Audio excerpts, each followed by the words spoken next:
আফ্রিকার হিম্বা উপজাতির প্রচলিত একটি ব্যতিক্রম ধর্মের রীতি হলো তাদের স্ত্রী ভাগাভাগি করা বা স্ত্রী অতিথির কাছে পাঠানো। কোনো পর্যটক সেখানে ভিজিট করলেই এই ধরনের সুযোগ পেয়ে যাবে। ইউটিউবে এরকম শত শত ভিডিও আছে তারা বলছে এরকম কথা। এই ঘটনা কতটুকু সত্য? প্রশ্ন হলো তারা কেন এটা করে, কেন তাদের মেয়েরা যোনিতে ধোঁয়া দেয়? এরকম কালচার কি আসলে কোথাও থাকার কথা বা থাকা উচিত বলে আপনার মনে হয়? আমরা আজকের ভিডিওতে সেটি জানার চেষ্টা করব, সত্যটা আসলে কি। আর সেই সাথে এই ভিন্ন ধর্মী উপজাতি সম্পর্কে সঠিকভাবে আমরা জানবো তাদের জীবনযাপন, খাবার, সংস্কৃতি, ধর্ম আর তাদের স্ত্রী ভাগাভাগি সম্পর্কে।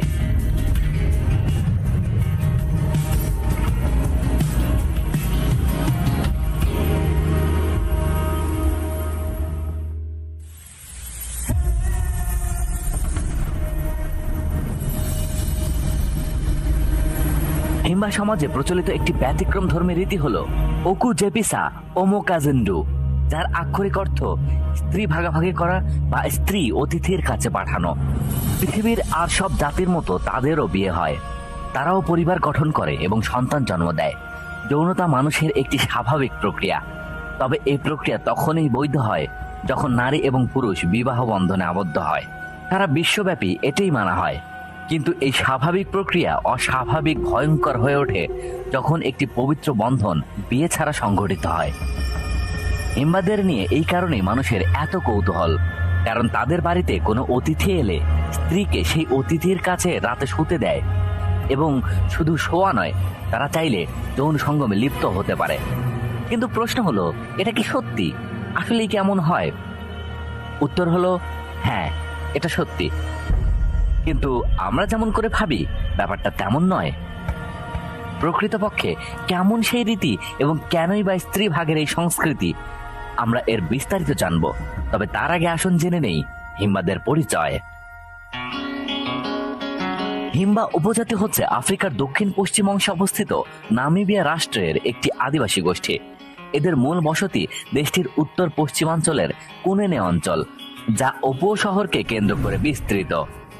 এই এলাকা অ্যাঙ্গোলা সীমান্তের খুব কাছাকাছি এবং এটি মূলত একটি আধা শুষ্ক মরুভূমি অঞ্চল। হিম্বারা মূলত হেরেরো জাতিগোষ্ঠীর শাখা। অনেক শতাব্দী আগেই তারা হেরেরোদের থেকে আলাদা হয়ে নিজেদের পৃথক সংস্কৃতি ও জীবনধারা গড়ে তোলে। তাদের ভাষা ওটিজিহিম্বা, যা বান্টু ভাষার একটি উপভাষা। এদের জীবন মূলত নির্ভর করে গবাদি পশুর উপর, বিশেষ করে গরু এবং ছাগলের। হিম্বারা গবাদি পশুকে শুধু খাদ্য নয়, বরং সামাজিক ও ধর্মীয় দৃষ্টিকোণ থেকেও অত্যন্ত গুরুত্বপূর্ণ মনে করে। একজন হিম্বা পরিবারের সম্মান, মর্যাদা ও সামাজিক অবস্থান নির্ধারিত হয় তার গবাদি পশুর সংখ্যার উপর ভিত্তি করে। এই সম্প্রদায়ের জনসংখ্যা আনুমানিক 50,000 থেকে 55,000-এর মধ্যে। যদিও এরা আধুনিক প্রযুক্তি থেকে অনেকটাই বিচ্ছিন্ন, তবুও বিগত কয়েক দশকে কিছু হিম্বা যুবক শহরে গিয়ে লেখাপড়া করেছে, আবার কেউ কেউ পর্যটন ব্যবসার সঙ্গে যুক্ত হয়েছে। তবে আজও হিম্বাদের অধিকাংশ সদস্য নিজেদের ঐতিহ্য ধরে রেখেছে। পোশাক, খাদ্যাভ্যাস, ঘরবাড়ি, ধর্মীয় আচার এবং সমাজ ব্যবস্থা সবকিছুতেই তারা বহির্বিশ্ব থেকে আলাদা। হিম্বা জনগোষ্ঠীর খাবার মূলত নির্ভর করে গবাদি পশু, মৌসুমী ফল এবং সংগ্রহ করা প্রাকৃতিক উপাদানের উপর।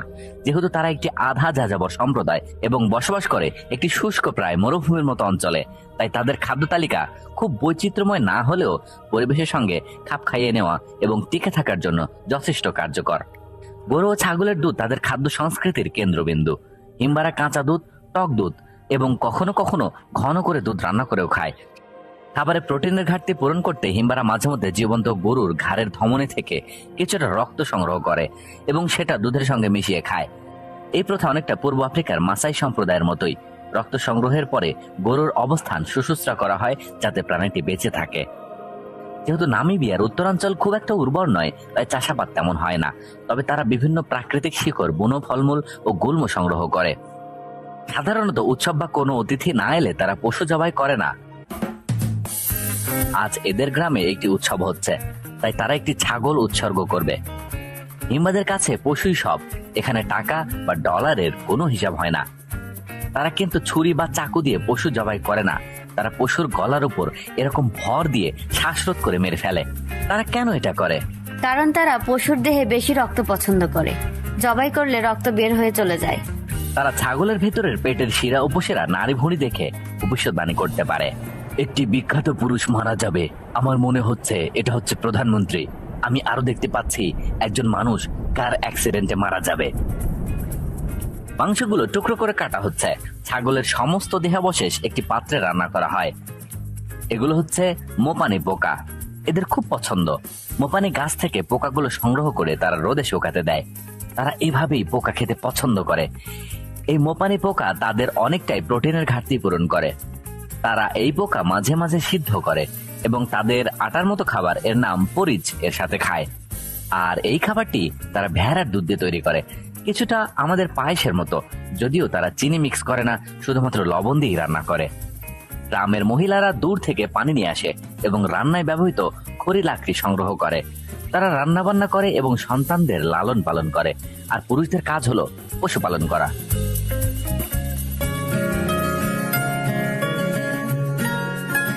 রান্না শেষ হয়ে গিয়েছে। রান্না শেষ হওয়ার পরে তারা সকলে একসাথে বসে গোল হয়ে খায়, যেন সবার মাঝেই ভালোভাবে শেয়ার করা যায়। খাবার দেখতে কিন্তু যথেষ্ট লোভনীয় লাগছে।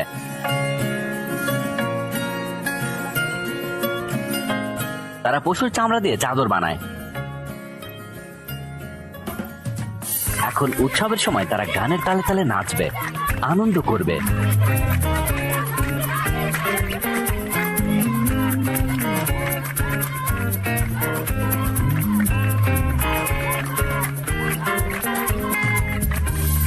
যেন পৃথিবী নামক এই ছোট্ট গ্রহের তারাই সবচেয়ে সুখী মানুষ।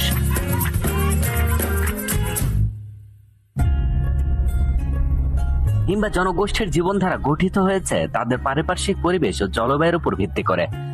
তারা মূলত আধা যাযাবর। স্থায়ী বসতি থাকলেও প্রয়োজনে তারা গোত্র সহ ঘরবাড়ি গুটিয়ে নতুন জায়গায় চলে যায়, বিশেষ করে যখন গবাদি পশুর নতুন চারণভূমি দরকার হয়। হিমবাদের বসতিগুলো গড়ে ওঠে ছোট ছোট গ্রাম হিসেবে, যেগুলোকে বলা হয় ক্রাল। প্রতিটি গ্রামে কয়েকটি পরিবার বসবাস করে। ঘরগুলো সাধারণত বৃত্তাকার, ছোট এবং নিচু আকৃতির হয়। এগুলো তৈরি হয় কাঠের খুঁটি, গরুর গোবর, মাটি এবং খড় ব্যবহার করে। প্রতিটি গ্রামে একটি কেন্দ্রীয় স্থানে রাখা হয় অকুরুয় নামের পবিত্র আগুন। এই আগুন শুধু ধর্মীয় আচারেই ব্যবহার হয় না, বরং তা গোত্রের আত্মপরিচয়, পূর্বপুরুষের স্মৃতি এবং সামাজিক সংহতির প্রতীক। ঘরবাড়িগুলো এই আগুনকে ঘিরেই তৈরি হয়, যাতে প্রতিটি পরিবার আগুনের কাছাকাছি থাকতে পারে। হিম্বারা মুকুরু নামের এক সর্বোচ্চ সৃষ্টিকর্তায় বিশ্বাস করে। মুকুরুকে তারা সরাসরি ডাকতে পারে না। তার সঙ্গে যোগাযোগের মাধ্যম হলো পূর্বপুরুষদের আত্মা। এই আত্মাদের সন্তুষ্ট রাখার জন্য তারা নিয়মিত আগুনে ধূপ দেয়, পশু উৎসর্গ করে এবং প্রার্থনা করে। সমাজে একজন ব্যক্তির মর্যাদা নির্ধারিত হয় তার গবাদি পশুর সংখ্যা, পরিবারের ঐতিহ্য এবং ধর্মীয় আচরণ মেনে চলার উপর ভিত্তি করে। এছাড়া অতিথি পরায়ণতা, সম্মতি এবং পারস্পরিক শ্রদ্ধা তাদের সামাজিক বন্ধনের মূল ভিত্তি। হিম্বা নারীদের সৌন্দর্য চর্চা তাদের পরিচয়ের একটি গুরুত্বপূর্ণ অংশ। তাদের পোশাক, গায়ের রং, এমনকি চুলের বিন্যাস সবকিছুতেই ছড়িয়ে আছে সমাজ কাঠামো ও ব্যক্তিগত অবস্থানের চিহ্ন। হিম্বা নারীদের চুলের ধরন দেখলেই বোঝা যায় তাদের বয়স ও বৈবাহিক অবস্থা। যুবতী মেয়েরা সাধারণত চুলকে দুই ভাগ করে বেঁধে রাখে, একে বলে ওজন টাটো। যখন একজন মেয়ে বিবাহিত হয় বা সন্তান জন্ম দেয়, তখন তার চুলে ওকরে মাটি, গরুর চর্বি এবং ছাই মিশিয়ে মোটা মোটা বিনুনি বানানো হয়। এই বিনুনিগুলো কখনো কখনো চামড়া বা পশমে মোড়ানো থাকে এবং তার উপর থাকে লালচে মাটির প্রলেপ। ওকরে হলো এক ধরনের প্রাকৃতিক লালচে রঙের মাটি, যেটি লোহা জাতীয় খনিজ থেকে পাওয়া যায়। হিম্বা নারীরা এই মাটিকে গরুর চর্বি ও বিভিন্ন ভেষজ উপাদানের সঙ্গে মিশিয়ে তৈরি করে একটি পেস্ট, যেটাকে বলা হয় ওটিজে। এই ওটিজে তারা প্রতিদিন শরীরে, মুখে ও চুলে মাখে। এটি ব্যবহারের মূলত চারটি উদ্দেশ্য রয়েছে। প্রথমত, এটি সূর্যের অতি বেগুনি রশ্মি থেকে ত্বককে রক্ষা করে। দ্বিতীয়ত, পোকামাকড় ও ধুলাবালি থেকে সুরক্ষা দেয়। তৃতীয়ত, এটি সামাজিকভাবে নারীদের সৌন্দর্য ও পরিচয়ের প্রতীক হিসেবে দেখা হয়। এবং চতুর্থত, এটি স্বাস্থ্যগত দিক থেকেও উপকারী, কারণ ওকরে মাটির মধ্যে প্রাকৃতিক অ্যান্টিসেপটিক বৈশিষ্ট্য থাকে।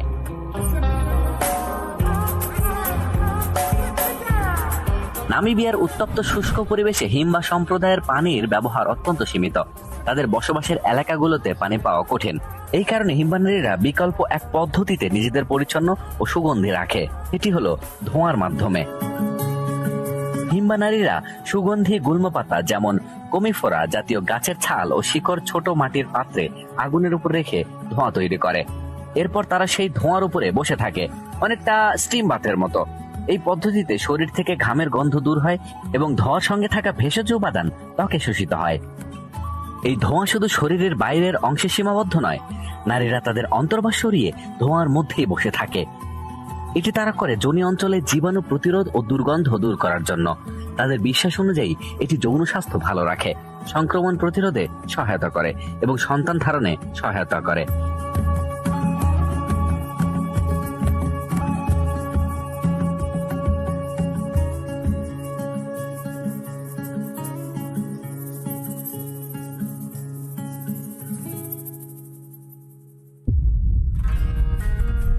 আসলে কোনো দেশ বা জাতির কালচার গড়ে ওঠে অনেকগুলো কারণে, যেমন ভৌগোলিক অবস্থান, অর্থনৈতিক অবস্থা, শিক্ষা ইত্যাদি। আজকে ডিজিটাল যুগে হিম্বা উপজাতিদের নিয়ে একটি তথ্য অনেকাংশেই বিকৃতভাবে ছড়িয়ে পড়েছে। সোশ্যাল মিডিয়া বা ইউটিউব ভিডিওতে অনেক সময় এমন দাবি করা হয় যে হিম্বা পুরুষরা তাদের স্ত্রীদের পর্যটকদের কাছে এক রাতের জন্য দিয়ে দেয়।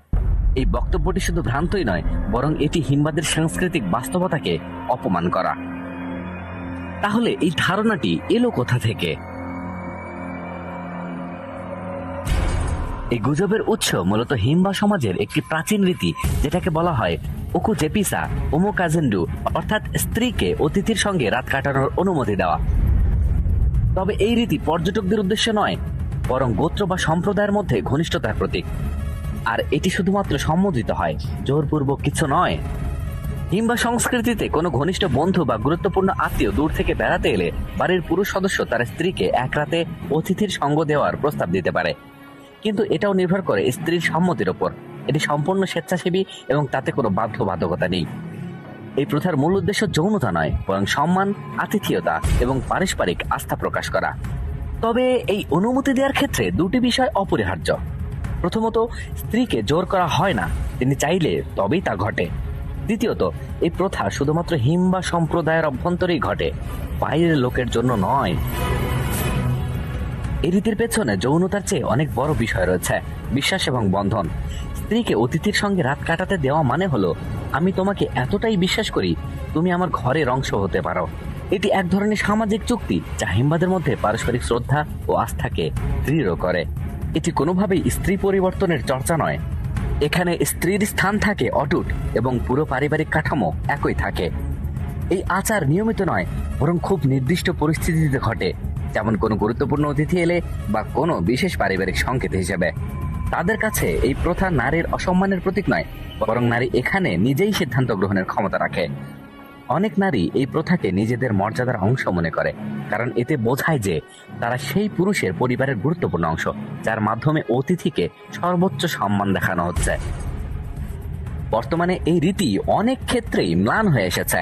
শিক্ষিত বা শহর প্রভাবিত হিম্বারা অনেকেই এই প্রথা আর মেনে চলে না, তবে গ্রামীণ অঞ্চলে এখনো এই রীতির চর্চা আছে, যদিও আগের তুলনায় অনেক বেশি সংযত ও সীমিত। বাইরের পর্যটকদের সঙ্গে এই রীতির কোনো সম্পর্ক নেই।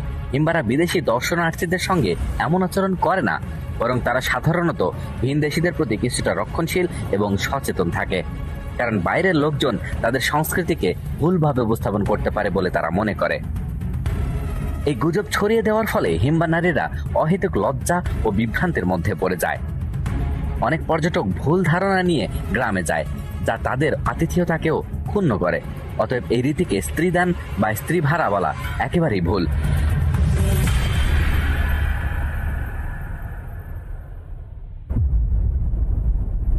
হিম্বা সংস্কৃতি জটিল, গভীর এবং পারস্পরিক সম্মানের ভিত্তিতে গড়ে উঠেছে। বাইরের মানুষের উচিত হবে এই সংস্কৃতিকে যথাযথভাবে বোঝা এবং সম্মান জানানো। তবে তারা একটি কাজ করে, সেটা হলো বাইরের পর্যটক দেখলে তারা তাদের নিয়ম অনুযায়ী বিয়ের প্রস্তাব দিতে পারে। এটা সম্পূর্ণ নিজেদের সম্মতির উপর নির্ভর করে। আশা করি তাদের এই কালচার সম্পর্কে বুঝতে পেরেছেন। এই ভিডিওর ডিসক্রিপশনে আমরা কিছু লিংক দিয়ে দেব, আশা করি একটু রিসার্চ করে দেখবেন। একটি জাতি যেখানে আচার অনুষ্ঠান চলে প্রজন্ম ধরে এবং পারিবারিক নিয়মগুলো গড়ে উঠেছে নিজেদের পরিবেশ আর বিশ্বাসকে কেন্দ্র করে। আমরা অনেক সময় বাইরে থেকে দেখে একটি সংস্কৃতিকে বিচার করে ফেলি, কিন্তু ভিতরের বাস্তবতা সবসময় চোখে দেখা যায় না। আপনি যদি তাদের এই স্ত্রী ভাগাভাগির সংস্কৃতি সম্পর্কে আরো বিস্তারিত জেনে থাকেন, তাহলে কমেন্টে আমাদের জানাতে পারেন। আর যদি মনে করেন পৃথিবীর নানা প্রান্তের মানুষ সম্পর্কে জানা দরকার, তাহলে আমাদের সঙ্গে থাকুন।